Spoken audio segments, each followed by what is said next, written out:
안녕하세요. 성경 클릭입니다.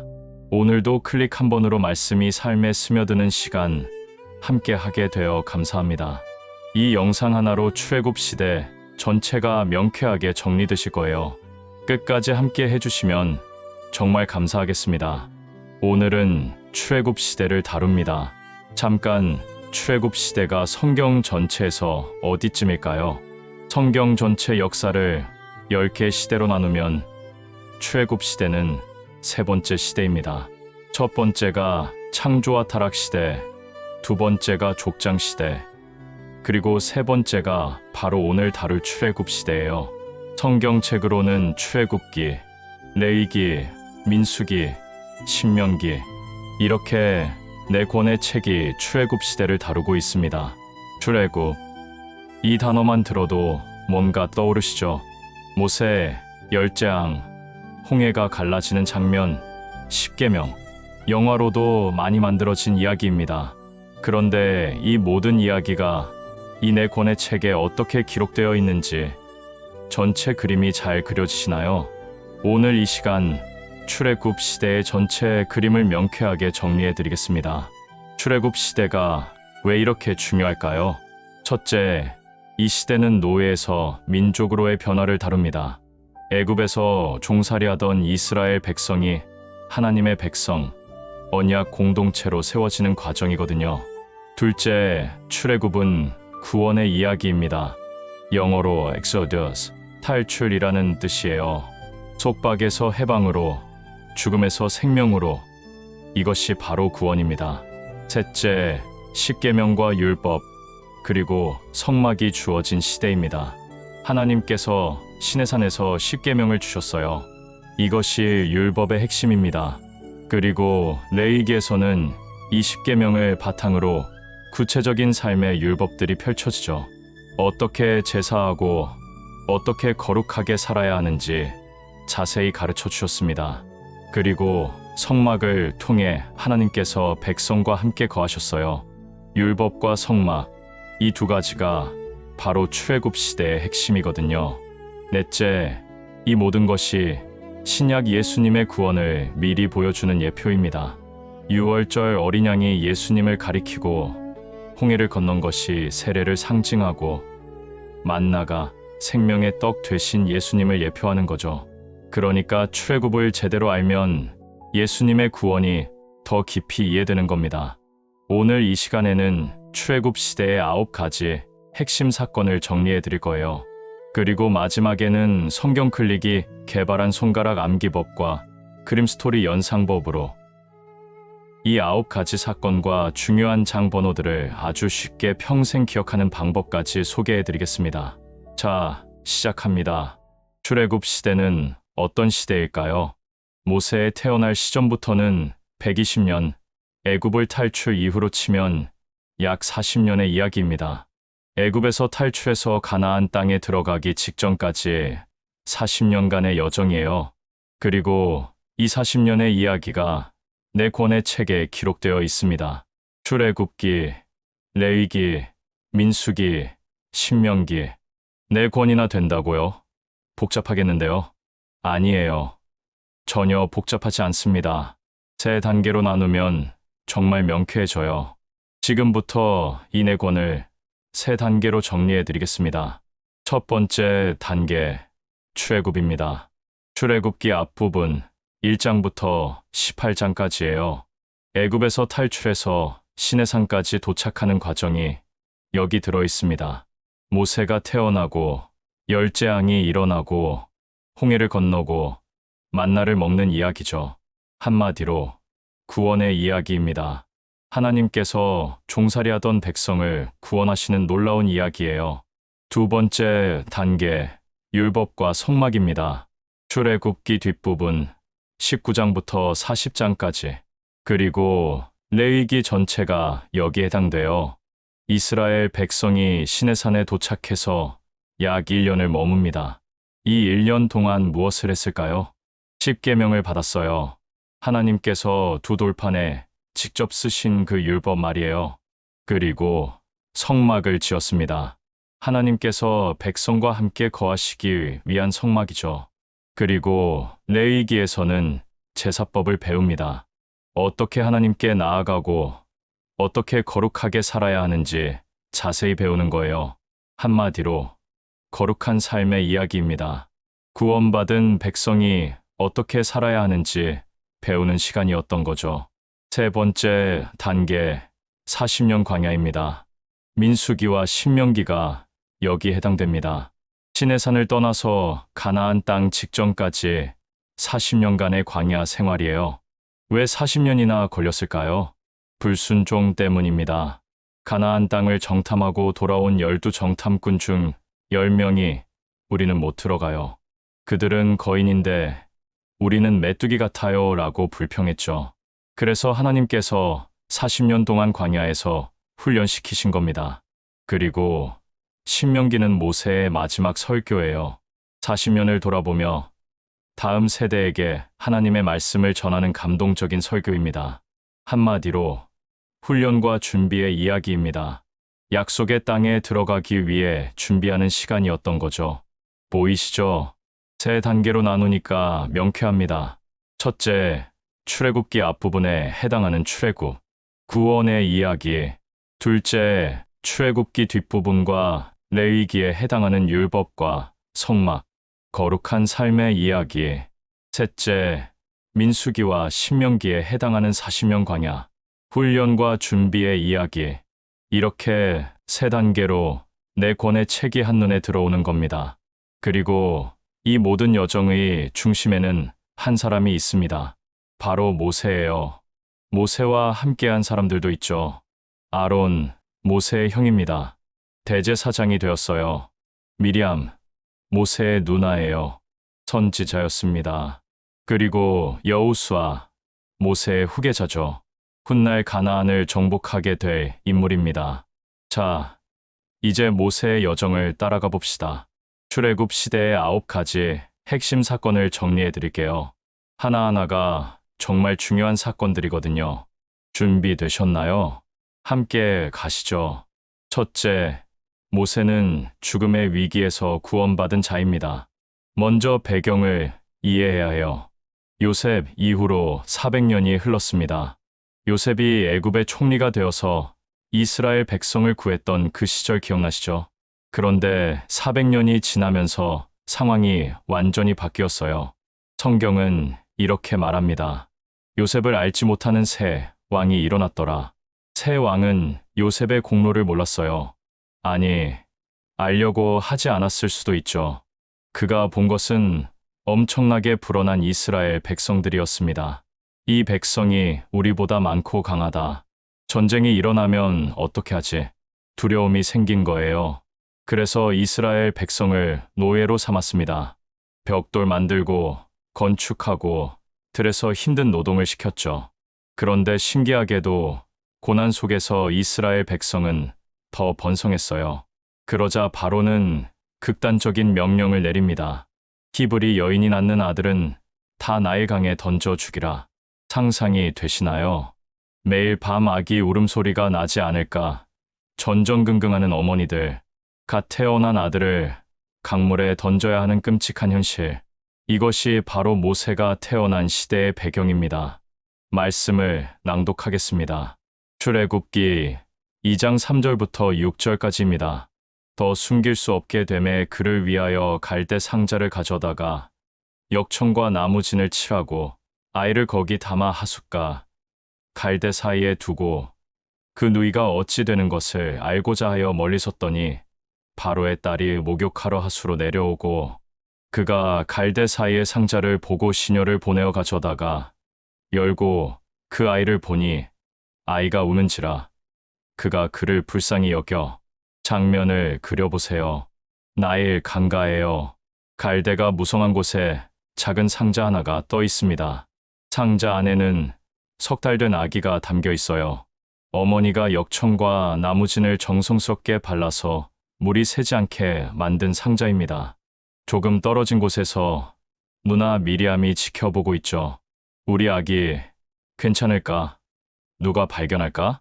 그때 바로의 딸 공주가 목욕하러 나옵니다. 갈대 사이의 상자를 발견하고 시녀를 보내어 가져오게 해요. 상자를 열었을 때 아기가 웁니다. 그 울음소리에 공주의 마음이 움직였어요. 이는 히브리 사람의 아이로다. 죽어야 할 아기인 줄 알면서도 공주는 불쌍히 여깁니다. 바로 그때 미리암이 다가가요. 제가 히브리 여인 중에서 유모를 데려다가 당신을 위하여 그 아이를 전 먹이게 하리까. 공주가 허락합니다. 그래서 친엄마가 자기 아들의 유모가 되는 기적이 일어난 거예요. 생각해보세요. 이 아기는 죽을 수밖에 없었어요. 바로의 명령대로라면 강물에 던져져야 했습니다. 그런데 강물에 던져진 것이 아니라 강물에 띄워진 거예요. 그것도 바로의 딸이 발견해서 바로의 궁전에서 자라게 된 겁니다. 죽음의 강이 생명의 통로가 되었어요. 원수의 궁전이 보호의 장소가 되었습니다. 이것이 하나님의 섭리입니다. 하나님께서는 모세를 구원하실 뿐만 아니라 애굽 왕궁에서 자라게 하심으로 훗날 이스라엘을 인도할 준비를 시키신 거예요. 애굽의 학문, 애굽의 언어, 애굽의 문화를 다 배우게 하신 겁니다. 40년 후 이 모든 것이 이스라엘을 구원하는 데 쓰이게 될 거예요. 그리고 이름을 보세요. 모세. 무슨 뜻일까요? 물에서 건졌다는 뜻입니다. 공주가 지어준 이름이에요. 내가 그를 물에서 건졌다. 그런데 이것은 단순히 물에서 건진 것만을 의미하지 않아요. 죽음에서 건진 거예요. 절망에서 건진 겁니다. 모세의 이름 자체가 구원을 말하고 있는 거죠. 그리고 이 구원받은 모세가 훗날 이스라엘 전체를 구원하게 될 겁니다. 여기서 우리는 하나님의 방법을 봅니다. 하나님께서는 불가능한 상황 속에서도 길을 여시는 분이세요. 죽음의 명령이 내려진 그 순간에도 하나님의 계획은 진행되고 있었어요. 어머니의 믿음, 누나의 지혜, 공주의 동정심, 하나님께서는 이 모든 것을 사용하셔서 모세를 구원하신 겁니다. 그리고 이것이 바로 출애굽의 시작이에요. 죽음에서 생명으로. 이것이 출애굽의 본질입니다. 핵심 장, 출애굽기 2장입니다. 둘째, 모세는 하나님의 부르심을 받은 자입니다. 시간이 흘렀습니다. 모세는 이제 80세예요. 80년의 세월을 세 단계로 나눌 수 있어요. 첫 40년 애굽 왕자로 살았습니다. 왕궁의 모든 학문을 배웠죠. 그런데 어느 날 모세가 동족이 매 맞는 것을 보고 애굽 사람을 쳐 죽였어요. 이 일이 탄로 나서 바로가 모세를 죽이려 했고 모세는 도망쳤습니다. 둘째 40년 미디안 광야의 목자로 살았습니다. 장인 이드로의 양을 치며 광야에서 지냈어요. 한때는 왕자였던 사람이 이제는 아무도 모르는 광야에서 양치기로 살고 있는 겁니다. 그렇게 40년이 지났어요. 모세는 이제 80세 노인입니다. 내 인생은 이렇게 끝나는구나. 애굽에서의 꿈도 동족을 구원하겠다던 열정도 다 끝났어. 그렇게 생각하고 있었을지 모릅니다. 그런데 바로 이때 하나님께서 나타나셨어요. 말씀을 낭독하겠습니다. 출애굽기 3장 2절, 7절부터 8절, 그리고 10절입니다. 여호와의 사자가 떨기나무 불꽃 중에 그에게 나타나시니라. 그가 보니 떨기나무에 불이 붙었으나 사라지지 아니하는지라. 여호와께서 가라사대 내가 애굽에 있는 내 백성의 고통을 정령히 보고 그 감독자로 인하여 부르짖음을 듣고 그 우고를 알고 내가 내려가서 그들을 애굽인의 손에서 건져내고 그들을 그 땅에서 인도하여 아름답고 광대한 땅, 젖과 꿀이 흐르는 땅에 이르려 하노라. 이제 내가 너를 바로에게 보내어 너로 내 백성 이스라엘 자손을 애굽에서 인도하여 내게 하리라. 장면을 상상해 보세요. 호렙산, 하나님의 산이라고 불리는 곳이에요. 모세가 양떼를 몰고 있는데 이상한 광경이 보입니다. 떨기나무에 불이 붙어 있어요. 광야에서 나무에 불이 붙는 건 흔한 일이지. 곧 타서 없어지겠지. 그런데 계속 지켜보니까 이상한 거예요. 불이 붙었는데 타지 않아요. 떨기나무가 사라지지 않습니다. 이게 무슨 일이지? 모세가 가까이 다가갑니다. 그때 음성이 들려요. 모세야, 모세야, 이리로 가까이 오지 말라. 내 신을 벗으라. 내가 선 곳은 거룩한 땅이니라. 모세가 신을 벗습니다. 그리고 얼굴을 가려요. 하나님을 뵙기를 두려워했거든요. 하나님께서 말씀하십니다. 나는 내 조상의 하나님이니 아브라함의 하나님, 이삭의 하나님, 야곱의 하나님이니라. 그리고 이어서 말씀하세요. 내가 애굽에 있는 내 백성의 고통을 보았다. 그들의 부르짖음을 들었다. 그들의 우고를 안다. 하나님께서는 보고 계셨어요. 듣고 계셨습니다. 아시고 계셨어요. 400년 동안 침묵하신 것 같았지만 하나님께서는 한순간도 잊지 않으셨던 겁니다. 이제 내가 내려가서 그들을 구원하겠다. 그리고 모세에게 말씀하십니다. 내가 너를 바로에게 보내어 내 백성을 인도하여 내게 하리라. 모세의 반응이 흥미로워요. 내가 누구건대 바로에게 가며 이스라엘 자손을 애굽에서 인도하여 내리까? 80년을 살았는데 이제는 자신이 없어요. 저는 못합니다. 제가 누군데요? 저는 이제 늙었어요. 할 수 없습니다. 하나님께서 대답하십니다. 내가 정녕 너와 함께 있으리라. 모세가 또 묻습니다. 그들이 내 하나님의 이름이 무엇이냐 하면 내가 무엇이라고 하리까? 하나님께서 말씀하십니다. 나는 스스로 있는 자니라. I am, WHO, 스스로 존재하시는 분, 영원하신 분, 변하지 않으시는 분이라는 뜻이에요. 그런데도 모세는 계속 변명합니다. 그들이 제 말을 믿지 않을 겁니다. 하나님께서 지팡이와 손으로 표적을 보여주십니다. 저는 말을 잘하지 못합니다. 입이 뻣뻣하고 혀가 둔합니다. 하나님께서 말씀하십니다. 누가 사람의 입을 지었느냐? 내가 내 입과 함께 있어서 할 말을 가르치리라. 그래도 모세는 주저합니다. 주여, 보낼 만한 다른 사람을 보내소서. 왜 이 대화가 이렇게 길까요? 하나님께서 모세를 설득하고 계시기 때문이에요. 모세는 두려웠어요. 자신이 없었습니다. 40년 전 혈기로 시작했다가 실패한 경험이 있었거든요. 이제는 자기 힘으로는 아무것도 할 수 없다는 것을 아는 겁니다. 그런데 바로 그때가 하나님께서 사용하시기에 적합한 때였어요. 자기를 비운 사람, 하나님만 의지할 수밖에 없는 사람, 하나님께서는 이런 사람을 사용하십니다. 결국 모세는 순종합니다. 형 아론과 함께 애굽으로 돌아가기로 결단해요. 80세에 새로운 인생이 시작되는 겁니다. 40년 왕자로, 40년 목자로 준비된 모세. 이제 마지막 40년은 이스라엘의 인도자로 살게 될 거예요. 여기서 우리가 보는 것은 하나님의 부르심입니다. 하나님께서는 때가 되면 부르십니다. 우리가 준비됐다고 생각할 때가 아니라 하나님께서 보시기에 때가 되면 부르시는 거예요. 그리고 하나님의 부르심에는 항상 약속이 함께합니다. 내가 너와 함께 있으리라. 이것이 모든 것을 가능하게 하는 약속이에요. 모세의 능력이 아니라 함께 하시는 하나님의 능력으로 일하시는 겁니다.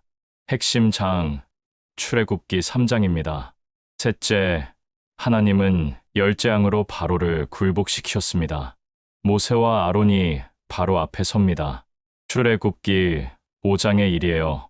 이스라엘의 하나님 여호와께서 이같이 말씀하시기를 내 백성을 보내라 하셨나이다. 바로의 대답이 무엇이었을까요? 여호와가 누구관대 내가 그 말을 듣고 이스라엘을 보내겠느냐? 나는 여호와를 알지 못하니 이스라엘을 보내지 아니하리라. 교만한 대답이죠. 여호와가 누구야? 내가 왜 그 말을 들어? 이제 하나님과 바로의 대결이 시작됩니다. 출애굽기 7장부터 열재앙이 쏟아집니다. 첫째, 물이 피로 변했어요. 나일 강이 피로 변하고 물고기가 죽었습니다. 둘째, 개구리 재앙. 온 땅이 개구리로 덮였어요. 셋째, 이 재앙. 티끌이 이가 되어 사람과 짐승을 물었습니다. 넷째, 파리 재앙. 파리 때가 궁전까지 들어왔어요. 다섯째, 가축 전염병. 애굽의 가축들이 죽었습니다. 여섯째, 독종 재앙. 사람과 짐승에게 종기가 생겼어요. 일곱째, 우박 재앙. 우박과 불이 섞여 내렸습니다. 여덟째, 메뚜기 재앙. 메뚜기가 온 땅을 덮어 남은 것을 다 먹어버렸어요. 아홉째, 흑암 재앙. 3일 동안 캄캄한 어둠이 온 땅을 덮었습니다. 그리고 마지막 열째, 장자의 죽음. 재앙이 일어날 때마다 바로는 패턴이 있었어요. 재앙이 시작되면 좋다, 보내주겠다고 말합니다. 그런데 재앙이 멈추면 다시 마음을 강팍하게 해요. 역시 안 돼. 보낼 수 없어. 이것이 9번 반복됐습니다. 하나님께서는 인내하셨어요. 기회를 주셨습니다. 그런데 바로는 계속 거부했죠. 그래서 마지막 10번째 재앙이 임하게 된 겁니다. 6월절입니다. 출애굽기 12장이에요. 이것은 재앙이면서 동시에 구원이에요. 애굽에게는 심판이지만 이스라엘에게는 구원이었습니다. 말씀을 낭독하겠습니다. 출애굽기 12장 12절부터 13절까지입니다. 내가 그 밤에 애굽 땅에 두루다니며 사람이나 짐승이나 애굽 나라 가운데 처음 난 것을 다치고 애굽의 모든 신에게 벌을 내리리라. 나는 여호와로라. 내가 애굽 땅을 칠 때에 그 피가 너희의 거하는 집에 있어 너희를 위하여 표적이 될지라. 내가 피를 볼 때에 너희를 넘어가리니 재앙이 너희에게 내려 멸하지 아니하리라. 장면을 그려보세요. 각 집마다 어린 양을 준비합니다. 어떤 어린 양이어야 할까요? 흠없는 일련된 수컷이어야 해요. 그 어린 양을 잡습니다. 피를 받아요. 그리고 그 피를 문설주와 임방에 바릅니다. 집의 문 양쪽과 위쪽에 피를 바르는 거예요. 그리고 그 밤 집 안에 머뭅니다. 밖으로 나가면 안 돼요. 집 안에 있어야 해요. 그날 밤 자정에 여호와께서 애굽 땅을 치십니다. 바로의 왕궁에서부터 옥에 갇힌 자의 집까지 모든 집의 장자가 죽었어요. 짐승의 처음 난 것까지 다 죽었습니다. 온 애굽에 큰 곡성이 일어났어요. 장자가 죽지 않은 집이 하나도 없었더라. 상상이 되시나요? 한밤중에 온 나라가 울음바다가 된 겁니다. 그런데 이스라엘 자손의 집은 어떠했을까요? 조용했어요. 평안했습니다. 왜요? 문에 어린 양의 피가 발라져 있었으니까요. 여호와께서 그 피를 보시고 넘어가셨어요. 파스오브, 넘어가다. 이것이 6월절의 뜻입니다. 바로가 밤중에 모세와 아론을 급히 불러요. 일어나 내 백성 가운데서 나가되 너희와 이스라엘 자손아 여호와를 섬기러 가라. 너희의 양도 소도 몰아가고 나도 축복하라. 애굽 사람들도 재촉합니다. 빨리 가세요. 우리가 다 죽겠어요. 430년 만입니다. 430년 동안 애굽에 살았던 이스라엘 백성이 드디어 나오는 거예요. 그것도 빈손으로 나온 게 아니에요. 애굽 사람들이 금과 은과 의복을 주었어요. 달라는 대로 다 준 겁니다. 제발 빨리 가주세요. 이스라엘 백성이 애굽을 떠납니다. 생각해보세요. 무엇이 이스라엘을 구원했나요? 어린 양의 피예요. 그 피가 문에 발라져 있었기 때문에 죽음이 넘어간 겁니다. 그들의 의로움 때문이 아니에요. 그들이 특별히 착해서가 아닙니다. 오직 어린 양의 피 때문이에요. 흠없는 어린 양이 대신 죽었고 그 피가 그들을 구원한 겁니다. 이 6월절 어린 양은 누구를 가리킵니까? 사도 바울이 명확하게 말합니다. 고린도전서 5장 7절입니다. 우리의 6월절 양 곧 그리스도께서 희생이 되셨느니라. 예수님이십니다. 예수님이 십자가에 돌아가신 날이 언제였을까요? 바로 6월절이었어요. 이것은 우연이 아닙니다. 하나님의 완벽한 계획이에요. 6월절 어린 양의 피가 문설주에 발라져서 이스라엘을 구원했듯이 예수님의 피가 십자가에 흘러져서 우리를 죄와 사망에서 구원하신 겁니다. 흠없는 어린 양처럼 예수님은 죄 없으신 분이셨어요. 어린 양이 대신 죽었듯이 예수님이 우리를 대신해서 죽으셨습니다. 피를 바른 집은 죽음을 면했듯이 예수님의 피를 믿는 자는 영원한 사망을 면하는 거예요. 출애굽기 12장을 읽을 때마다 우리는 십자가를 보게 됩니다. 보라, 세상 죄를 지고 가는 하나님의 어린 양이로다. 핵심 장, 출애굽기 7장과 12장입니다. 넷째, 하나님은 홍해를 가르사 완전한 구원을 이루셨습니다. 드디어 애굽을 나왔습니다. 430년 만에 탈출이에요. 그런데 문제가 생겼어요. 바로의 마음이 또 변한 겁니다. 내가 어찌 이같이 하여 이스라엘을 우리를 섬김에서 놓아보내었는고? 후회가 밀려온 거예요. 노예들을 다 보내다니 내가 미쳤었나? 바로는 즉시 군대를 소집합니다. 병거 600승이에요. 정예 부대입니다. 애굽의 모든 병거와 그 장관들이 동원됐어요. 그리고 이스라엘 백성을 추격하기 시작합니다. 이스라엘 백성은 홍해 앞에 진을 쳤어요. 그런데 뒤를 돌아보니 애굽 군대가 따라오는 게 보이는 겁니다. 먼지가 일어나고 병거 바퀴 소리가 들리고 창과 칼이 햇빛에 번쩍이는 게 보여요. 백성들이 공포에 떱니다. 앞은 바다예요. 뒤는 애굽 군대고요. 완전히 막혔어요. 도망갈 곳이 없는 겁니다. 백성들이 모세를 향해 원망합니다. 애굽에 무덤이 없어서 우리를 이끌어 내어 이 광야에서 죽게 하느냐? 우리가 애굽에서 당신에게 이른 말이 이것이 아니냐? 이르기를 우리를 버려두라. 우리가 애굽 사람을 섬길 것이라 하지 아니하더냐? 애굽 사람을 섬기는 것이 광야에서 죽는 것보다 나았을 것을.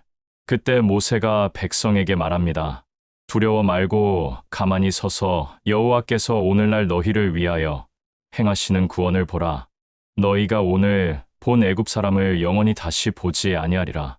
여호와께서 너희를 위하여 싸우시리니 너희는 가만히 있을지니라. 무슨 뜻일까요?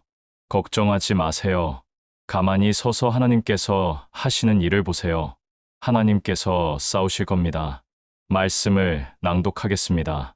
출애굽기 14장 21절부터 22절, 그리고 27절부터 28절까지입니다.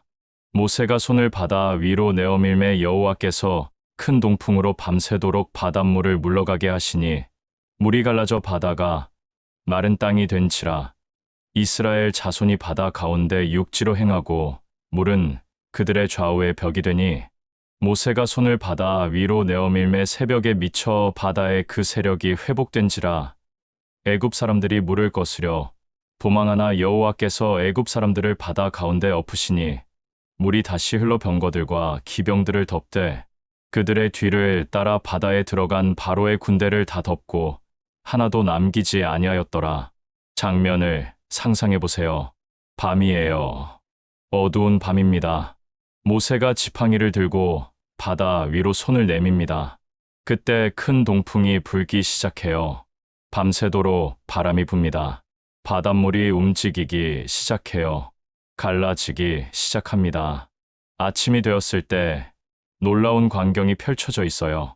바다가 갈라져서 마른 땅이 나타난 겁니다. 그리고 양쪽에는 물벽이 서 있어요. 마치 거대한 성벽처럼 좌우에 물이 서 있는 겁니다. 이스라엘 백성이 건너기 시작합니다. 남자만 60만 명이에요. 여자와 아이들까지 합치면 200만 명이 넘습니다. 이 많은 사람들이 바다 가운데로 걸어가는 거예요. 양쪽에 높이 솟은 물벽을 보면서 말이죠. 발 밑은 마른 땅이에요. 진흙도 아니고 완전히 마른 땅입니다. 하나님께서 밤새도록 바람으로 말리신 거예요. 애굽 군대도 뒤따라 들어옵니다. 병거와 말과 기병들이 바다 가운데로 들어가요. 그런데 새벽이 되었을 때 여호와께서 애굽 군대를 어지럽게 하셨어요. 병거 바퀴가 빠져서 달리기가 어렵게 됐습니다. 애굽 사람들이 말해요. 이스라엘 앞에서 도망하자. 여호와가 그들을 위하여 애굽 사람들로 더불어 싸우는도다. 이제야 깨달은 거예요. 우리가 하나님과 싸우고 있구나. 이스라엘 백성이 다 건넜습니다. 여호와께서 모세에게 말씀하십니다. 내 손을 바다 위로 내어밀어 물로 애굽 사람들과 그 병거들과 마병들 위에 돌아오게 하. 모세가 손을 바다 위로 내밉니다. 새벽에 바닷물이 본래대로 돌아와요. 애굽 사람들이 물을 거슬러 도망하지만 소용없어요. 여호와께서 애굽 사람들을 바다 가운데 엎으셨습니다. 물이 다시 흘러서 병거들과 기병들을 다 덮었어요. 바로의 군대 전체가 물에 수장됐습니다. 하나도 남지 않았어요. 이스라엘 백성은 건조한 땅으로 걸어서 건넜고 애굽 군대는 물에 빠져 죽었습니다. 같은 바다였지만 결과는 정반대였어요. 이스라엘에게는 구원의 통로였고 애굽에게는 심판의 무덤이었습니다. 백성이 여호와를 경외하고 여호와와 그 종 모세를 믿었어요. 그리고 노래를 불렀습니다. 내가 여호와를 찬송하리니 그는 높고 영화로우시며 말과 그 탄 자를 바다에 던지셨음이로다. 승리의 찬양이에요. 여기서 우리가 보는 것은 완전한 구원입니다. 애굽을 나왔지만 애굽 군대가 따라왔잖아요. 아직 완전한 자유가 아니었던 겁니다. 그런데 홍해 사건으로 모든 것이 끝났어요. 애굽과 완전히 단절된 겁니다. 너희가 오늘 본 애굽 사람을 영원히 다시 보지 아니하리라. 모세의 말대로 된 거예요. 사도 바울은 이 홍해 사건을 무엇에 비유했을까요? 고린도전서 10장 1절부터 2절까지입니다. 형제들아, 너희가 알지 못하기를 내가 원치 아니하노니 우리 조상들이 다 구름 아래에 있고 바다 가운데로 지나며 모세에게 속하여 다 구름과 바다에서 세례를 받았고 홍해를 건넌 것이 세례라는 거예요. 물속으로 들어갔다가 나오는 세례가 바로 홍해 사건을 상징합니다.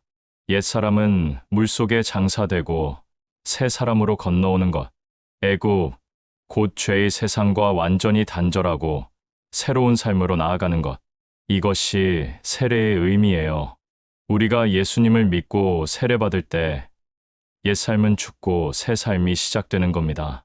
홍해가 이스라엘과 애굽을 완전히 갈라놓았듯이 세례는 우리를 옛삶과 완전히 갈라놓습니다. 핵심 장, 출애굽기 14장입니다. 다섯째, 하나님은 광야에서 만나와 메추라기로 먹이셨습니다. 홍해를 건넌 후 광야로 들어갔어요. 출애굽한 지 한 달 반쯤 됐을 때예요. 문제가 생겼습니다. 먹을 것이 없어요. 200만 명이 넘는 사람들이 광야에 있는데 먹을 게 없는 겁니다. 백성이 원망하기 시작합니다. 우리가 애굽 땅에서 고기 가마 곁에 앉았을 때와 떡을 배불리 먹던 때에 여호와의 손에 죽었다면 좋았을 것을 너희가 이 광야로 우리를 인도하여 내어 이 온 회중으로 줄여 죽게 하는도다. 생각해보세요. 홍해를 가르신 하나님을 봤잖아요. 애굽에서 열재앙으로 구원하신 하나님을 경험했잖아요. 그런데 벌써 또 원망하는 겁니다. 애굽에서 죽었으면 좋았을 것을. 사람의 마음이 이렇게 빨리 변해요. 감사가 원망으로, 믿음이 불신으로 바뀌는데 얼마 걸리지 않아요. 그런데 하나님께서는 어떻게 하셨을까요? 심판하셨을까요? 아니에요. 은혜를 베푸셨어요. 말씀을 낭독하겠습니다. 출애굽기 16장 4절, 12절부터 13절, 그리고 15절입니다. 때에 여호와께서 모세에게 이르시되 보라, 내가 너희를 위하여 하늘에서 양식을 비같이 내리리니 백성이 나가서 일용할 것을 날마다 거둘 것이라. 내가 이스라엘 자손의 원망함을 들었노라. 그들에게 고하여 이르기를 너희가 해질 때에는 고기를 먹고 아침에는 떡으로 배부르리니 나는 여호와 너희의 하나님인 줄 알리라 하라 하시니라. 저녁에는 메추라기가 와서 진에 덮이고 아침에는 이슬이 진 사면에 있더니 이스라엘 자손이 보고 그것이 무엇인지 알지 못하여 서로 이르되 이것이 무엇이냐 하니 모세가 그들에게 이르되 이는 여호와께서 너희에게 주어 먹게 하신 양식이라. 하나님께서 두 가지 양식을 주셨어요. 저녁에는 메추라기가 날아왔습니다. 메추라기, 때가 진영을 덮을 정도로 많이 왔어요. 백성이 고기를 먹을 수 있었습니다. 고기 가마 곁에 앉았을 때 애를 그리워했던 백성에게 고기를 주신 거예요. 그리고 아침이 되었어요. 이슬이 마르고 나니까 땅 위에 작고 둥글고 서리같이 가는 것이 있어요. 백성이 봅니다. 이게 뭐지? 히브리어로 만후? 이것이 무엇이냐는 뜻이에요. 그래서 이름이 만나가 된 겁니다. 모세가 말합니다. 이것은 여호와께서 너희에게 주어 먹게 하신 양식이라. 만나는 특별한 양식이었어요. 매일 아침 땅에 덮여 있었습니다. 하루치만 거둬야 해요. 많이 거둔 자도 남지 않고 적게 거둔 자도 부족하지 않았어요. 다음 날까지 남겨두면 벌레가 생기고 냄새가 났습니다. 그런데 안식일 전날에는 2배로 거두라고 하셨어요. 그리고 그것은 썩지 않았어요. 왜 이렇게 하셨을까요? 날마다 하나님을 의지하게 하시려는 겁니다. 오늘도 하나님께서 주실 거야. 매일 아침 하나님의 은혜를 경험하게 하신 거예요. 만나는 어떤 맛이었을까요? 성경은 말합니다. 그 맛이 꿀 섞은 과자 같았더라. 달콤했어요. 맛있었습니다. 그리고 영양도 충분했어요. 40년 동안 이것만 먹고 살았거든요. 얼마나 먹었을까요? 가나안 땅에 들어가기까지 40년 동안 먹었어요. 40년이에요. 하루도 빠짐없이 매일 아침 하늘에서 내려왔습니다. 200만 명이 넘는 사람들이 40년 동안 먹을 양식을 하나님께서 날마다 공급하신 겁니다. 이것이 하나님의 신실하심이에요. 그런데 백성은 나중에 또 불평했어요. 우리 마음이 이 박한 식물을 싫어하노라. 매일 똑같은 음식이니까 질린 거예요. 하늘에서 내린 양식인데 박한 식물이라고 불렀어요. 사람의 마음이 이렇게 교만해질 수 있습니다. 이 만나는 누구를 가리킵니까? 예수님께서 직접 말씀하셨어요. 요한복음 6장 31절부터 35절까지입니다. 기록된 바 하늘에서 저희에게 떡을 주어 먹게 하였다. 함과 같으니이다. 예수께서 이르시되 내가 진실로 진실로 너희에게 이르노니 하늘에서 내린 떡은 모세가 준 것이 아니라 오직 내 아버지가 하늘에서 내린 참떡을 너희에게 주시나니 하나님의 떡은 하늘에서 내려 세상에게 생명을 주는 것이니라.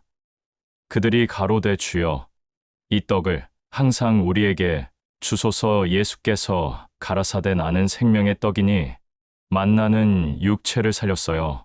그런데 40년 동안만이었죠. 예수님은 영혼을 살리십니다.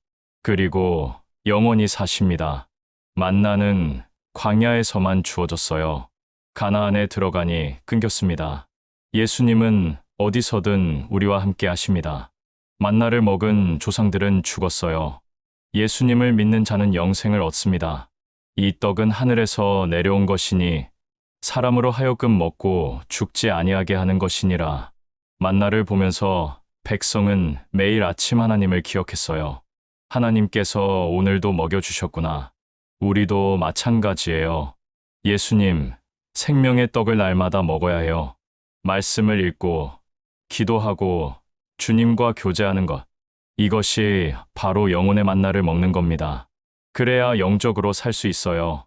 육체의 양식 없이 육신이 살 수 없듯이 영혼의 양식 없이 영혼이 살 수 없습니다. 핵심 장, 출애굽기 16장입니다. 여섯째, 하나님은 시내산에서 십계명을 주시며 언약을 맺으셨습니다. 출애굽한 지 석 달이 되었어요. 이스라엘 백성이 시내산에 도착합니다. 이곳은 모세가 떨기나무 불꽃 가운데서 하나님을 만났던 바로 그 산이에요. 하나님께서 내 백성을 데리고 이 산에서 나를 섬기리라고 하셨던 곳입니다. 약속대로 백성을 이끌고 온 거예요. 하나님께서 모세를 산으로 부르십니다. 그리고 말씀하세요. 너희가 애굽 사람에게 내가 어떻게 행하였음과 내가 어떻게 독수리 날개로 너희를 업어 내게로 인도하였음을 보았느니라. 세계가 다 내게 속하였나니 너희가 내 말을 잘 듣고 내 언약을 지키면 너희는 열국 중에서 내 소유가 되겠고 너희가 내게 대하여 제사장 나라가 되며 거룩한 백성이 되리라. 언약 제안입니다. 하나님께서 너희는 내 소유가 되고 제사장 나라가 되며 거룩한 백성이 되리라고 말씀하시는 거예요. 백성이 대답합니다. 여호와께서 명하신 대로 우리가 다 행하리이다. 언약이 맺어진 겁니다. 하나님께서 백성에게 준비하라고 명령하십니다. 사흘 동안 스스로 성결케 하고 옷을 빨고 여인을 가까이 하지 말라고 하셨어요. 거룩하신 하나님을 만나기 위해 몸과 마음을 정결히 하라는 거죠. 그리고 경고하십니다. 산을 만지지 말라. 만지는 자는 반드시 죽임을 당하리라. 거룩하신 하나님께 함부로 가까이 할 수 없다는 거예요. 셋째 날 아침이 되었습니다. 말씀을 낭독하겠습니다. 출애굽기 19장 16절부터 18절까지입니다. 제3일 아침에 우레와 번개와 빽빽한 구름이 산 위에 있고 나팔 소리가 심히 크니 진중 모든 백성이 다 떨더라. 모세가 하나님을 맞으려고 백성을 거느리고 진에서 나오매 그들이 산 기슭에 서니 시내산의 연기가 자욱하니 여호와께서 불 가운데서 거기 강림하심이라. 그 연기가 옹기점 연기같이 떠오르고 온 산이 크게 진동하며 장면을 상상해 보세요. 천둥이 쳐요. 번개가 번쩍입니다. 빽빽한 구름이 산을 덮고 있어요. 나팔 소리가 점점 커집니다. 땅땅땅 귀를 찢는 소리예요. 온 산에 연기가 자욱해요. 옹기를 굽는 가마에서 나오는 연기처럼 떠올라요. 그리고 온 산이 진동합니다. 지진처럼 흔들려요. 백성이 떨어요. 너무 두려운 겁니다. 하나님께서 십계명을 선포하십니다. 말씀을 낭독하겠습니다. 출애굽기 20장 2절부터 3절 그리고 12절입니다. 나는 너를 애굽 땅 종되었던 집에서 인도하여 낸 너의 하나님 여호와로라. 너는 나 외에는 다른 신들을 내게 있게 말지니라. 내 부모를 공경하라. 그리하면 너의 하나님 나 여호와가 내게 준 땅에서 내 생명이 길리라. 십계명이에요. 첫째부터 넷째까지는 하나님과의 관계입니다. 다른 신을 섬기지 말라. 우상을 만들지 말라. 하나님의 이름을 망령되이 일컫지 말라. 안식일을 거룩히 지키라. 다섯째부터 열째까지는 사람과의 관계예요. 부모를 공경하라. 살인하지 말라. 간음하지 말라. 도적질하지 말라. 거짓 증거하지 말라. 탐내지 말라. 총 10계명을 두 돌판에 주신 겁니다. 백성의 반응이 어땠을까요? 뇌성과 번개와 나팔 소리와 산의 연기를 본지라 그들이 볼 때에 떨며 멀리 서서 모세에게 이르되 당신이 우리에게 말씀하소서. 우리가 들으리이다. 하나님이 우리에게 말씀하시지 말게 하소서. 우리가 죽을까 하나이다. 너무 두려웠던 거예요. 하나님이 직접 말씀하시면 우리가 죽을 것 같아요. 모세가 전해주세요. 생각해보세요. 왜 이렇게 두렵게 하셨을까요? 하나님의 거룩하심을 보여주시려는 겁니다. 나는 거룩하다. 너희도 거룩하라. 십계명은 단순한 규칙이 아니에요. 거룩하신 하나님의 성품을 반영한 거예요. 하나님이 어떤 분이신지 알면 우리가 어떻게 살아야 하는지 알 수 있어요. 십계명은 언약 백성의 정체성이에요. 너희는 내 소유다. 제사장 나라다. 거룩한 백성이다. 그렇다면 어떻게 살아야 할까요? 십계명대로 살면 돼요. 하나님을 첫째로, 사람을 사랑하라. 이것이 언약 백성의 삶입니다. 예수님은 이 십계명을 어떻게 요약하셨을까요? 마태복음 22장 37절부터 40절까지입니다. 예수께서 가라사대 내 마음을 다하고 목숨을 다하고 뜻을 다하여 주 너의 하나님을 사랑하라 하셨으니 이것이 크고 첫째 되는 계명이요. 둘째는 그와 같으니 내 이웃을 내 몸과 같이 사랑하라 하셨으니 이 두 계명이 온 율법과 선지자의 강령이니라. 십계명은 사랑이에요. 하나님 사랑, 이웃 사랑. 첫째부터 넷째 계명은 하나님 사랑이에요. 다섯째부터 열째 계명은 이웃 사랑입니다. 율법의 완성은 사랑이에요. 사랑은 율법의 완성이니라. 우리는 십계명을 지킬 수 없어요. 완벽하게 지킬 수 있는 사람은 아무도 없습니다. 그래서 예수님이 오신 거예요. 예수님은 우리를 대신해서 율법을 완성하셨어요. 그리고 십자가에서 우리의 불순종을 담당하셨습니다. 이제 우리는 율법으로 구원받는 게 아니라 은혜로 구원받아요. 그리고 성령의 도우심으로 하나님을 사랑하고 이웃을 사랑하며 살아가는 겁니다. 십계명은 정죄가 아니라 사랑의 길을 보여주는 거예요. 핵심 장, 출애굽기 20장입니다. 일곱째, 하나님은 성막을 통해 백성과 함께 거하셨습니다. 십계명을 받았어요. 율법을 주셨습니다. 이제 하나님께서 또 하나의 놀라운 계획을 말씀하세요. 성막을 짓는 거예요. 말씀을 낭독하겠습니다.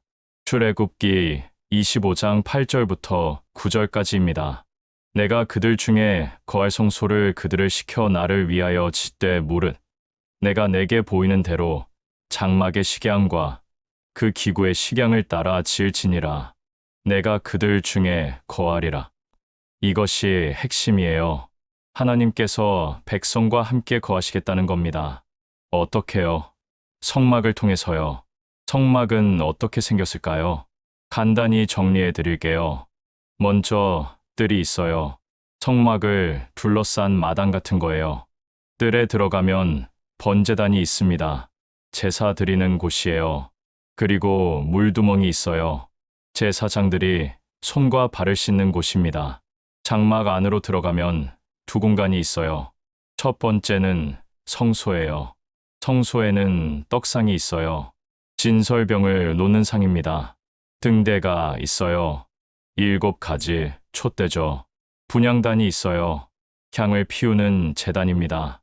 두 번째는 지성소, 가장 거룩한 곳이에요. 휘장으로 막혀 있어요. 함부로 들어갈 수 없습니다. 지성소 안에는 언약궤가 있어요. 언약궤 안에는 십계명 돌판, 만나 담은 항아리, 아론의 쌍난 지팡이가 들어 있습니다.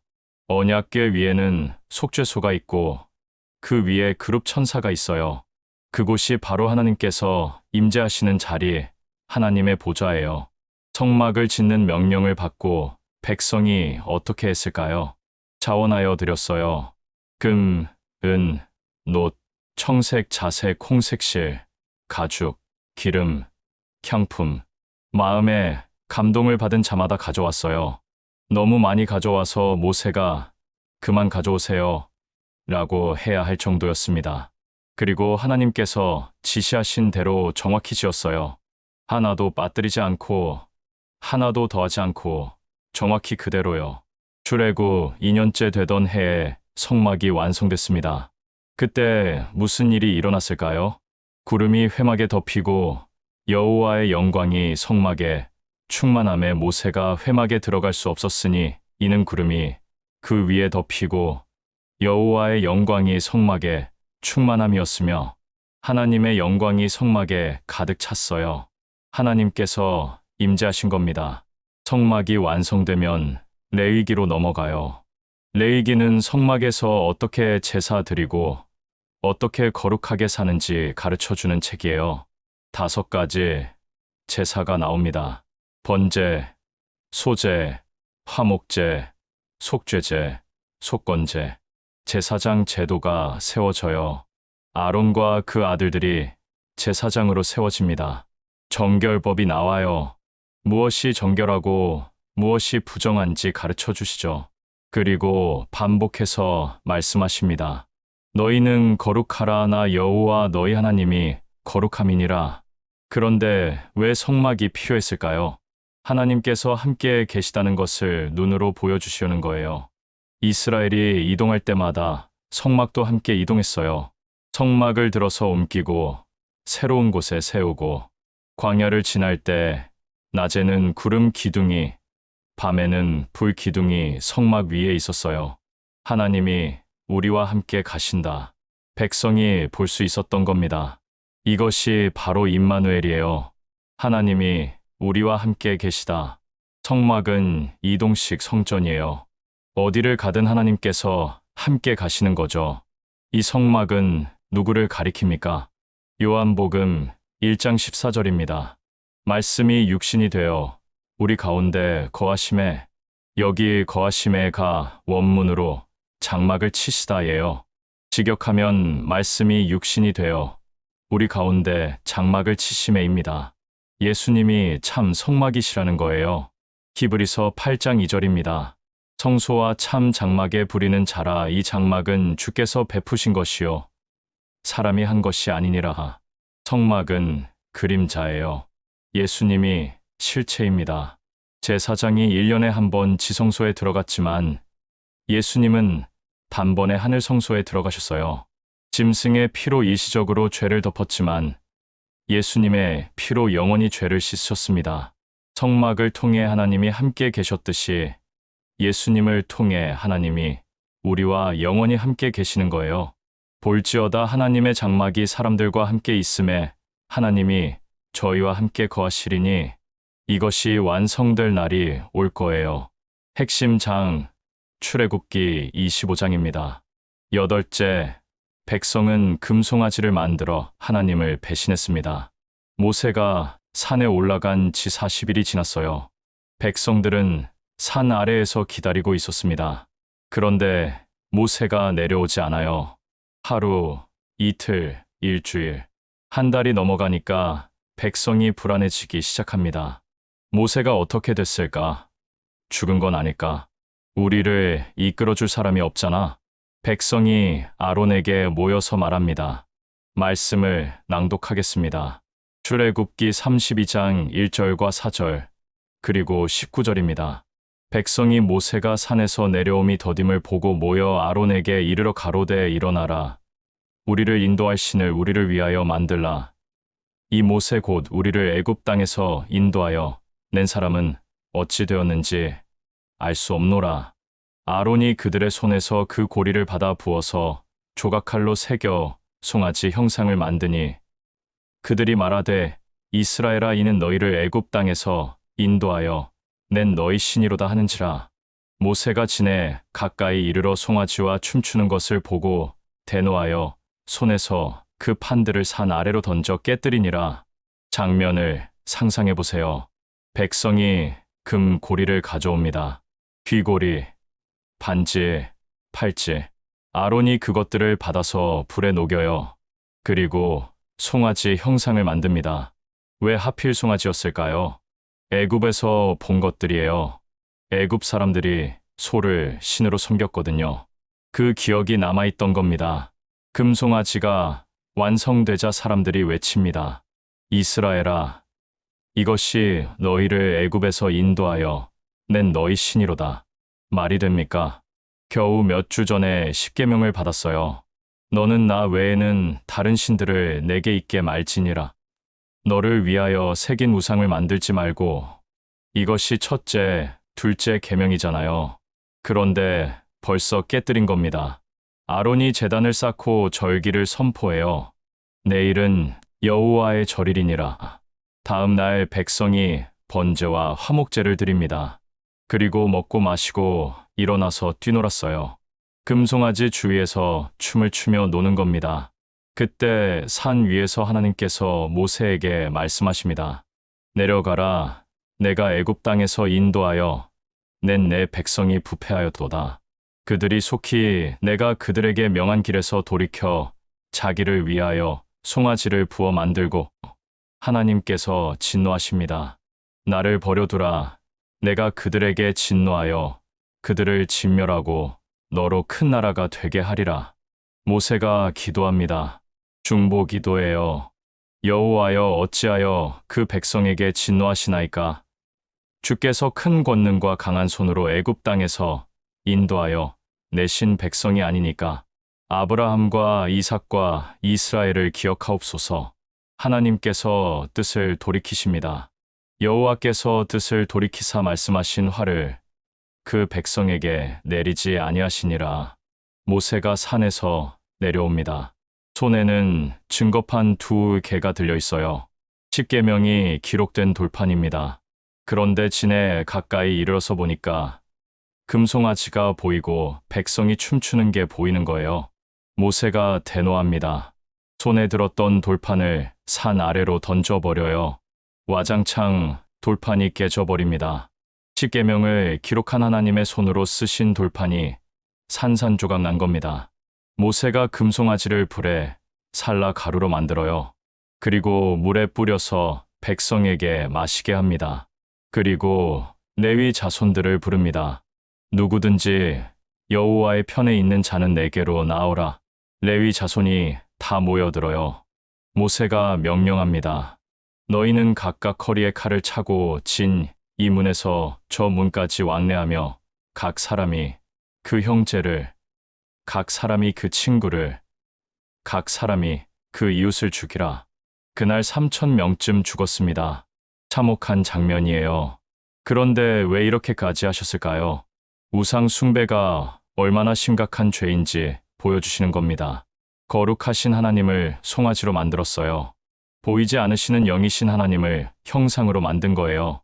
이것은 하나님을 모독하는 겁니다. 다음 날 모세가 다시 기도합니다.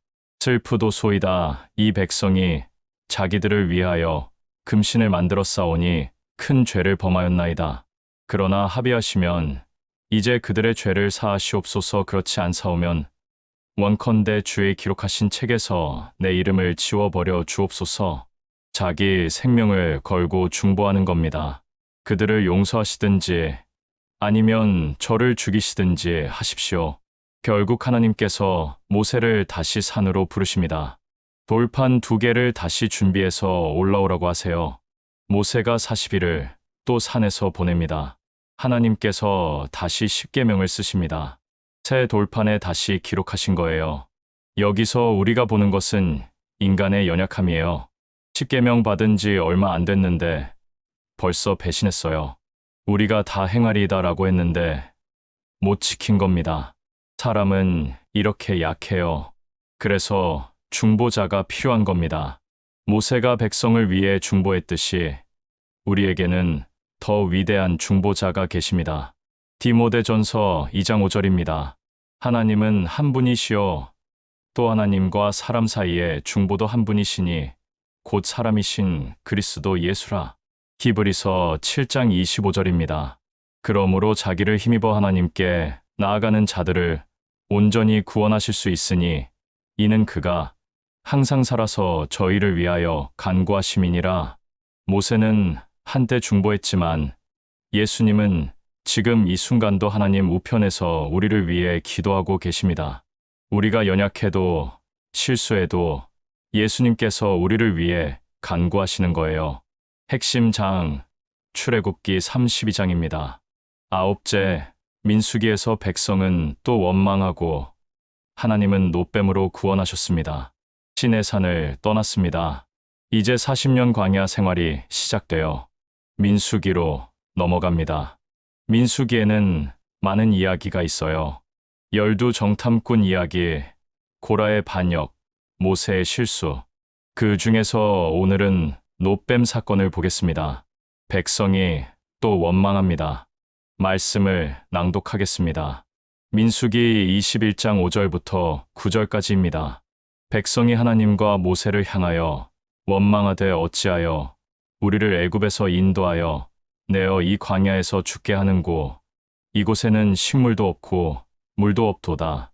우리 마음이 이 박한 식물을 싫어하노라 하매 여호와께서 불뱀들을 백성 중에 보내어 백성을 물게 하시니 이스라엘 백성 중에 죽은 자가 많은지라. 백성이 모세에게 이르러 가로되 우리가 여호와와 당신을 향하여 원망함으로 범죄하였사오니 여호와께 기도하여 뱀들을 우리에게서 떠나게 하소서. 모세가 백성을 위하여 기도하매 여호와께서 모세에게 이르시되 불뱀을 만들어 장대 위에 달라 물린 자마다 그것을 보면 살리라. 모세가 노뱀을 만들어 장대 위에 다니 뱀에게 물린 자마다 노뱀을 쳐다본즉 살더라. 우리 마음이 이 박한 식물을 싫어하노라. 무슨 뜻일까요? 만나를 말하는 거예요. 출애굽기 16장 기억하시나요? 하늘에서 내린 만나 말이에요. 하나님께서 40년 동안 날마다 주신 그 양식을 박한 식물이라고 불렀어요. 감사가 없어진 겁니다. 오히려 실증난 거예요. 하나님께서 불뱀들을 보내십니다. 뱀에 물리면 독이 퍼져서 죽어요. 사람들이 쓰러지기 시작합니다. 백성이 모세에게 옵니다. 우리가 잘못했습니다. 여호와와 당신을 향하여 원망한 것이 죄입니다. 기도해 주세요. 모세가 기도합니다. 하나님께서 놀라운 명령을 하세요. 불뱀을 만들어 장대 위에 달라. 물린 자마다 그것을 보면 살리라. 모세가 노수로 뱀을 만들어요. 그리고 장대 위에 답니다. 높이 세워진 거예요. 멀리서도 볼 수 있게요. 뱀에 물린 사람이 어떻게 해야 살까요? 약을 먹어야 할까요? 아니에요. 의사를 찾아가야 할까요? 그것도 아니에요. 그냥 노뱀을 보기만 하면 돼요. 쳐다보기만 하면 사는 겁니다. 생각해 보세요. 독이 온몸에 퍼져서 죽어가고 있어요. 고통스러워요. 살려달라고 소리치죠. 그런데 누군가 말합니다. 저기 장대 위에 노뱀이 달려 있어. 그것 좀 봐. 뭐, 뱀을 보라고? 뱀 때문에 죽는데. 아니야. 하나님께서 그렇게 하셨어. 저걸 보기만 하면 산대. 믿음이 필요한 순간이에요. 말도 안 돼. 뱀을 보면 산다니? 하지만 선택의 여지가 없어요. 죽든지 아니면 믿고 보든지. 고개를 돌려서 노뱀을 봅니다. 그 순간 살아나요. 독이 사라져요. 고통이 멈춰요. 복잡한 치료법이 아니었어요. 어려운 조건도 없었습니다. 그냥 보기만 하면 됐어요. 믿음으로 쳐다보기만 하면 사는 겁니다. 이 노뱀 사건을 예수님께서 직접 말씀하셨습니다. 요한복음 3장 14절부터 15절까지입니다. 모세가 광야에서 뱀을 든 것 같이 인자도 들려야 하리니 이는 저를 믿는 자마다 영생을 얻게 하려 하심이니라. 노뱀을 쳐다본 자는 육체의 생명을 얻었어요. 예수님을 믿는 자는 영원한 생명을 얻습니다. 뱀에 물려 죽어가던 사람들이 노뱀을 보는 순간 살았듯이 죄로 죽어가던 우리가 십자가에 예수님을 보는 순간 사는 겁니다. 노뱀이 장대 위에 높이 달렸듯이 예수님은 십자가에 높이 달리셨어요. 노뱀을 쳐다보기만 하면 살았듯이 예수님을 믿기만 하면 삽니다. 복잡한 조건이 없어요. 그냥 믿으세요. 쳐다보세요. 그러면 삽니다. 구원이 이렇게 단순해요. 뱀에 물린 사람이 나는 의사를 찾아가겠어 하면서 노뱀을 안 보면 어떻게 될까요? 죽어요. 나는 내 방법대로 할 거야 하면 죽습니다. 오직 하나님께서 정하신 방법, 노뱀을 보는 것만이 구원의 길이었어요.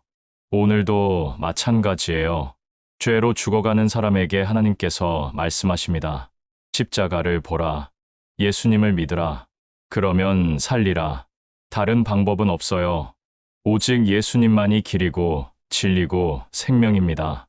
출애굽기 16장에서 만나를 주셨던 하나님께서 민수기 21장에서는 그 만나를 박한 식물이라고 불평한 백성에게 뱀을 보내셨어요.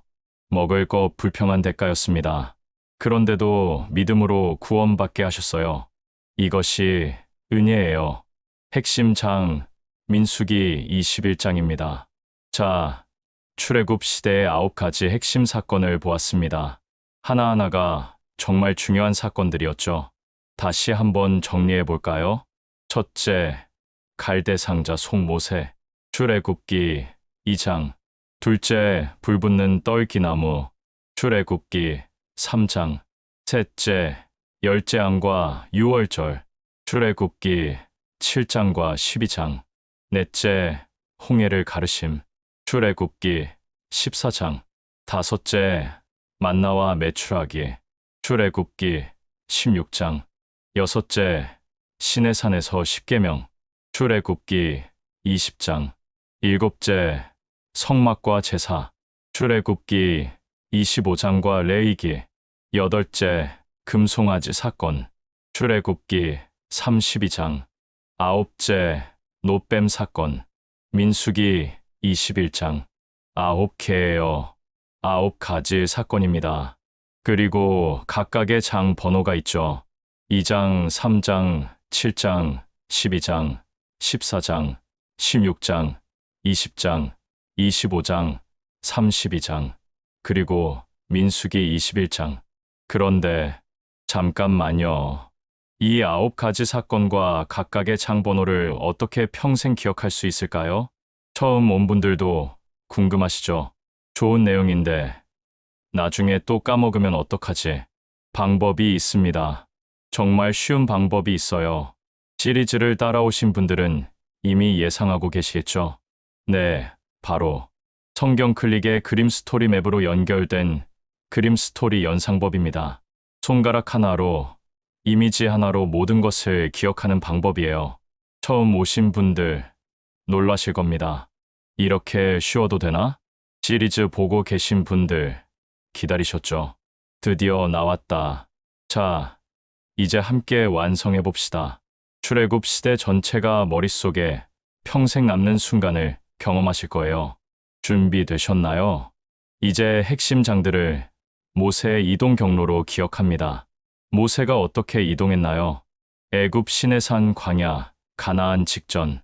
이 경로를 따라가면서 장번호를 기억하는 거예요. 그림 스토리 맵으로는 연못의 갈대 상자에 해당합니다. 손가락 기억법으로는 왼손 중지의 첫째 마디에 해당되는 중요 장들을 기억하겠습니다. 갈대 상자 속 아기 모세는 출애굽기 2장입니다. 아기는 보통 2에 3세죠. 이걸 떠올리면서 이 장을 기억하면 됩니다. 불붙는 떨기나무는 출애굽기 3장입니다. 아기 2에 3세에서 3으로 자연스럽게 연결되죠. 열재앙 시작은 출애굽기 7장입니다. 모세 지팡이 모양이 7자예요. 이 지팡이로 재앙을 시작했습니다. 6월절 어린 양은 출애굽기 12장입니다. 10번째 재앙, 장자의 죽음에서 문설주에 1년 된 수재앙의 피를 바른 이스라엘 백성만 살아남았죠. 12지파가 다 살았어요. 홍해를 가른 사건은 출애굽기 14장입니다. 일사십사, 일사천리로 건넜죠. 또는 갈라진 길 모양 1. 죽은 애굽 군사의 죽을 4를 떠올리면서 4. 이렇게 1414로 기억하셔도 됩니다. 만나와 메추라기는 출애굽기 16장입니다. 만나와 메추라기는 일용할 양식이었죠. 일용이 66점, 일용 양식으로 기억하세요. 지금부터는 둘째 마디에 해당되는 중요장들입니다. 십계명은 출애굽기 20장입니다. 모세가 십계명은 받은 돌판이 2개이니 십계명 시돌판 20. 간단하죠. 성막 건축은 출애굽기 25장입니다. 성막은 이동식이에요. 이고 다닌다 25. 금송아지 사건은 출애굽기 32장입니다. 기억나시죠? 족장시대 야곱이 쌈이 30이었어요. 야곱이 씨름한 창세기 32장. 금송아지도 쌈이 32로 연결. 야곱은 하나님과 씨름했고 여기서는 백성이 하나님을 배신했죠.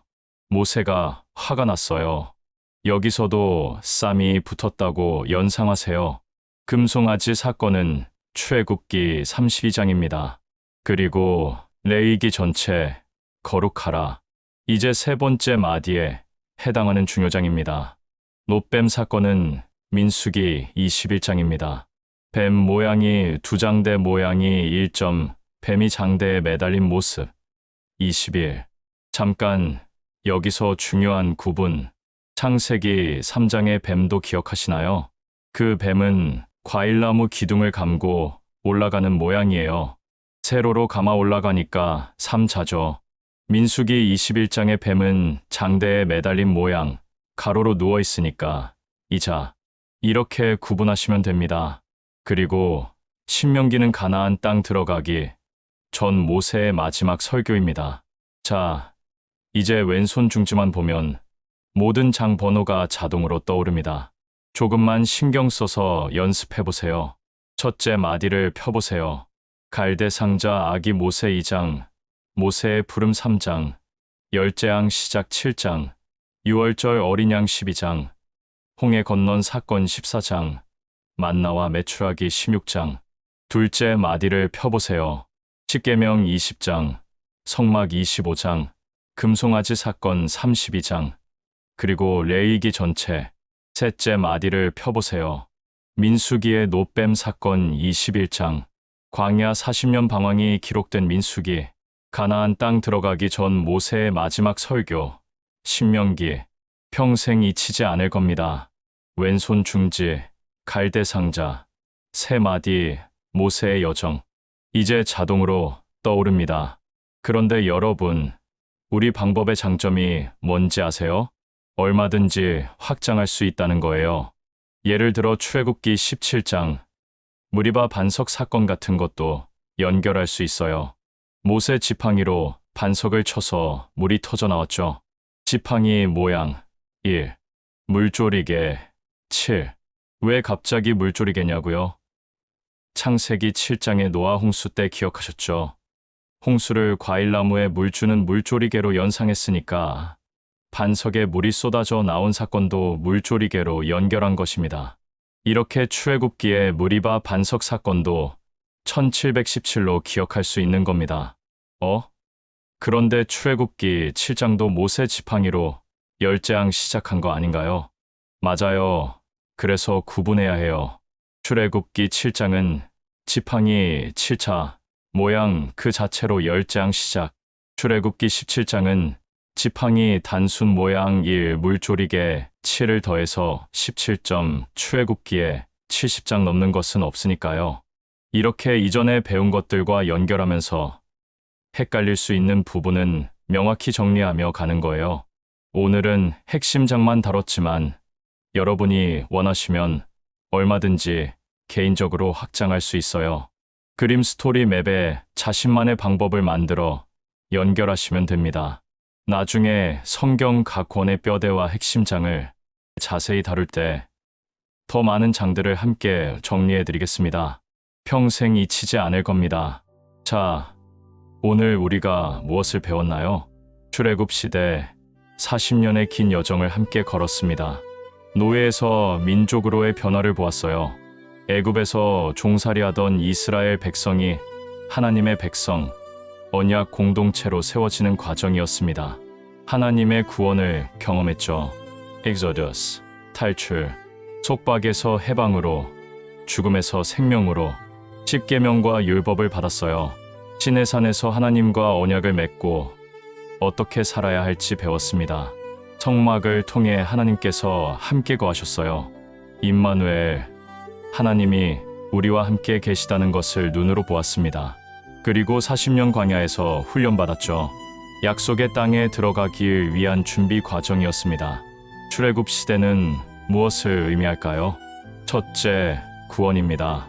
하나님께서 종되었던 백성을 구원하신 사건이에요.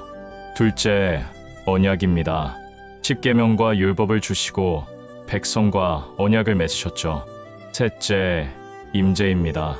성막을 통해 하나님께서 백성과 함께 거하셨어요. 넷째, 훈련입니다. 광야 40년은 하나님의 백성으로 준비되는 과정이었습니다. 그리고 이 모든 것이 예수님을 가리키고 있었어요. 6월절 어린 양 예수님의 십자가, 홍해, 세례, 만나, 생명의 떡 되신 예수님, 십계명, 사랑의 계명, 성막 우리와 함께 거하시는 예수님, 금송아지 우리를 위해 중보하시는 예수님, 노뱀 십자가에 달리신 예수님. 출애굽기를 읽을 때마다 예수님을 보게 됩니다. 구약은 신약을 준비하고 신약은 구약을 완성하는 거예요. 자, 다음 시간에는 무엇을 다룰까요? 정착 시대입니다. 40년 광야 생활을 마치고 드디어 약속의 땅 가나안에 들어갑니다. 여호수아가 등장해요. 여리고 성이 무너지고 가나안 땅을 정복하죠. 그리고 사사 시대로 이어집니다. 드보라, 기드온, 삼손 같은 사사들이 나와요.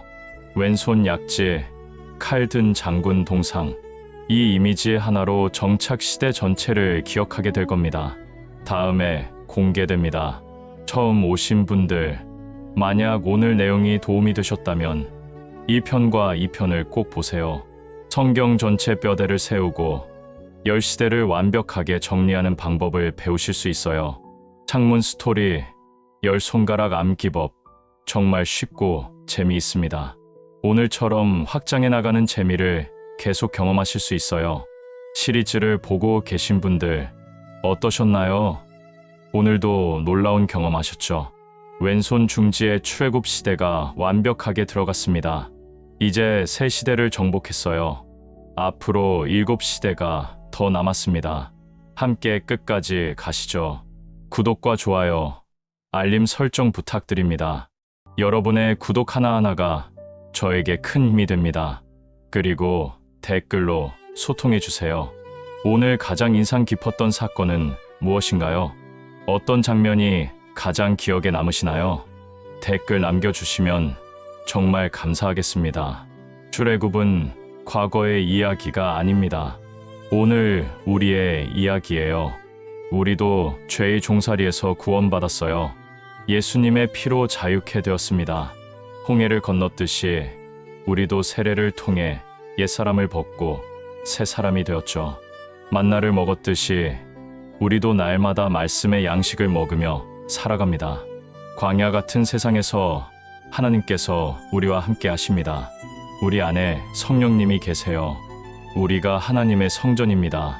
언젠가 우리도 약속의 땅에 들어갈 거예요.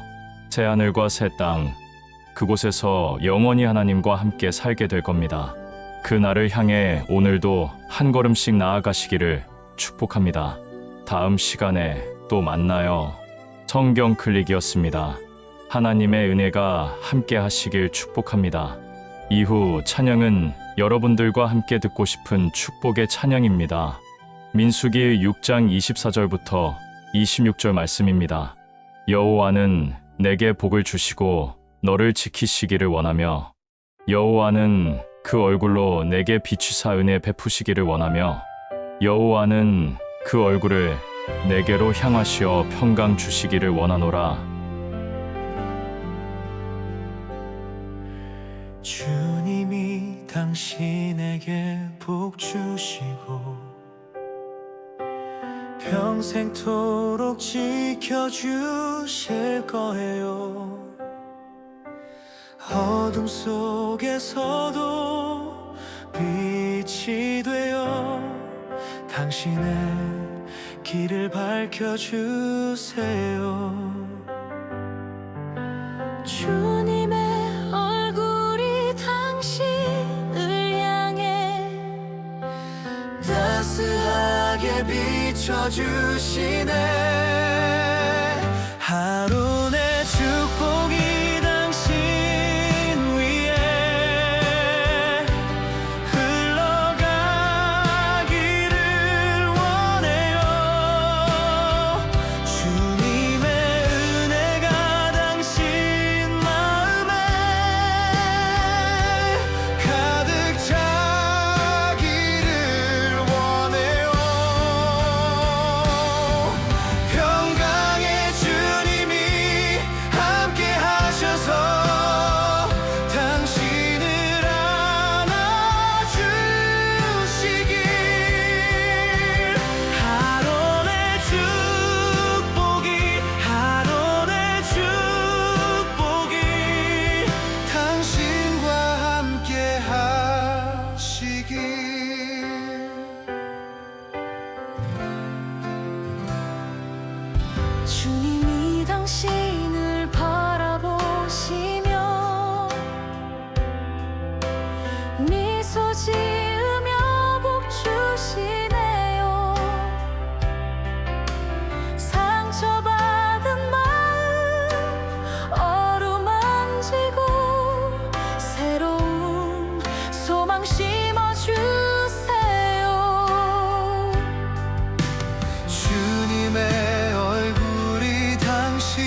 하시길